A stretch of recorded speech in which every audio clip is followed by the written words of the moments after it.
Marwar junction के रानी उपखंड के रानी स्टेशन पर एक साथ 4 बसों का ठहराव हुआ। उपखंड क्षेत्रीय रोडवेज बस सेवा से जुड़ा विधायक केसराम चौधरी द्वारा बसों का ठहराव करवाने पर एक शानदार स्वागत किया। विधायक केसराम चौधरी का साफा माला से रानी नगर पालिका चेयरमैन भरत राठौर द्वारा किया गया। फालना आगार प्रबंधक रुचि पवार का साल व माला से स्वागत किया गया। विधायक केसराम चौधरी ने नाकोड़ा और मंदसौर बस ड्राइवर और कंडक्टर का साफा माला पहनाकर स्वागत कर दोनों बसों पर स्वास्तिक चिन्ह प्रदान किया और बसों को हरी झंडी दिखाकर रवाना किया। नारोल से लेकर के घेरणी तक और पनौता से लेकर के सोमेश्वर तक, बांका से लेकर सोमेश्वर तक, ये सारी सड़कें बन रही है। और छोटी मोटी जो भी सड़कें बची हुई थी उनको मैंने 17 सड़कें इस बार अभी दी है और 16 सड़कें गत बजट में दी थी। इस तरह से पूरे क्षेत्र की सड़कों का सुदृढ़ीकरण करके ऐसा लगेगा कि आने वाले समय में मारवाड़ जंक्शन में सड़कों का सुंदरता और सड़कों के जो गड्ढों में सड़कें और सड़कों में गड्ढे थे उनको दुरुस्त करने का पूरा काम राजस्थान की सरकार कर रही है। मैं भजन लाल जी का आभार व्यक्त करता हूँ कि उन्होंने मात्र 1.5 साल के अंदर जो बजट लास्ट में देते हैं, कांग्रेस सरकार ने जो बजट दिया वो अभी तक तो पूरे नहीं हुए। पैसे तो थे नहीं, केवल स्वीकृतियां करना हमारे लिए दुविधा का विषय बना और वो उसी के कारण से राजस्थान सरकार को उनका भुगतान करना पड़ रहा है। वहां पीएचडी में पानी के अंदर जिस तरह से बदरबाट हुई, जल जीवन मिशन में आपके विधायक ने राजस्थान की विधानसभा में प्रश्न रखा और उस प्रश्न के बदौलत 3 एक्शन 3 एन और जेएन सस्पेंड हुए और कांग्रेस का जलदाय मंत्री आज की तारीख में जेल में बैठा है, जमानत नहीं हो रही है। बिना पाइप पीछे, बिना कोई काम किए पैसे उठ गए और उस चीज को पकड़ा। आपने देखा होगा कांग्रेस शासन में जिस तरह से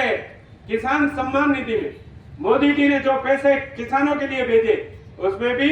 8,22,66,000 रुपए फर्जी लोगों ने उठा दिए। उसकी भी जांच हुई और विधानसभा में प्रश्न उठा, उसकी बदौलत हर थाने में मुकदमा दर्ज होकर के उनकी जांच हो रही है कि इन लोगों ने किस तरह से फर्जीवाड़ा करके जो गरीब किसानों के लिए पैसा आया था वो यहाँ के लोग नहीं और फर्जी लोगों ने पैसे उठा करके जो गड़बड़ी की है, निश्चित रूप से उनके खिलाफ भी कार्रवाई हो रही है। इसी तरह से आप सबसे निवेदन करना चाह रहा हूँ कि ये जो बसें तो चालू हो गए, 3 महीने तक इनमें प्रभार का वो देखा जाता है कि पूर्ण रूप से बसें उपयुक्त है या नहीं तो 3 महीने बाद में ये बसें क्या होगा वो आप समझते हैं। इसलिए मैं आपकी रानी की जनता से निवेदन कर रहा हूँ, ये मोटरसाइकिल वाले ज्यादा होने की वजह से ये बसों की, अरे कहाँ जा रहे हो, कैनपुरा, तो क्या मत ला बेटा, नहीं ले जाओ बस खत्म हाल है, आप बस में बैठ के जाइए। बस में राजस्थान सरकार ने जिस तरह की छूट दी है विधवाओं के लिए,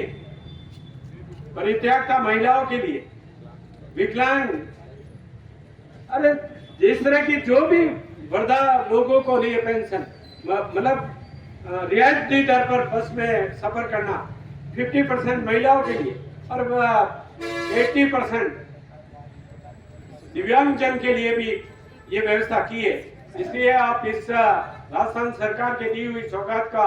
फायदा उठा करके ये राजस्थान रोडवेज चलती रहे और आगे बढ़ती रहे,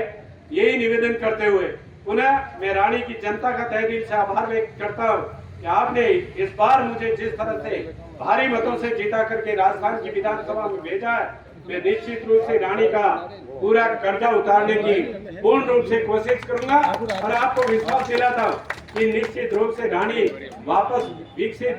रानी की तरह कैसे बढ़े, यही निवेदन करते हुए आज पुनः आपका आभार व्यक्त करता हूँ। जय हिंद, जय भारत। लोकल से लेकर ग्लोबल तक की खबरों के लिए देखते रहिए सच्ची रिपोर्ट।